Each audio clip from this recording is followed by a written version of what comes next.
top priorities in life. Yan.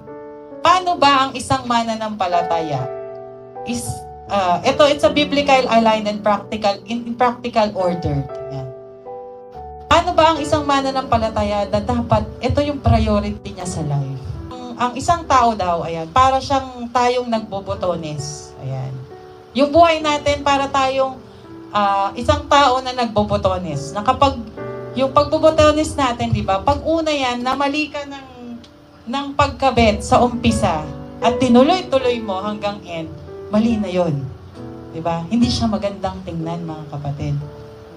Lalo na kapag pinagpatuloy mo pa yung ginagawa mo. Yung alam mo ng mali, pinagpapatuloy mo pa rin.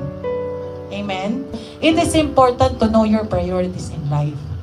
And para sa isang Kristiyano, madali naman dapat ma-distinguish, di ba, yung priorities natin sa buhay. Kasi we know, sino ba dapat yung priority natin, di ba? Alam natin na ang priority natin bilang mga Kristiyano, ang Panginoong Diyos.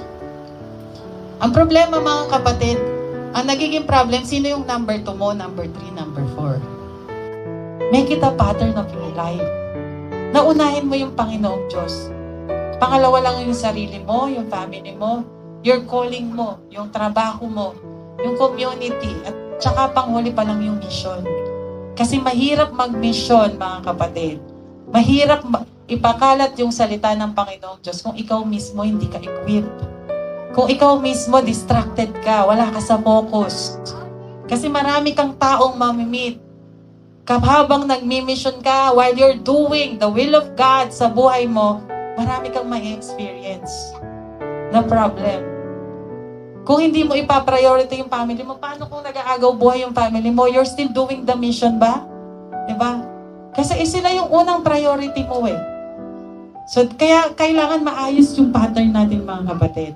Kailangan alam natin. Kaya itinuturo ito sa atin ng Panginoong Diyos para matutunan natin paano maging isang Maria sa harapan ng Panginoong Diyos. Na hindi tayo sa paglakad natin, hindi tayo parang si Martha. It's okay to serve, mga kapatid. It's okay na gawin yung mga bagay na nakaka-please sa Panginoong Diyos. Yung pagsiserve mo, yung pagluluto mo, yung ginagawa mo apart sa lahat ng inaalay mo sa Panginoong Diyos. Yung extra pa na ginagawa mo outside the church, nagcha-charity ka man, it's okay na gawin yan, mga kapatid. But the important thing is to sit at the feet of Jesus.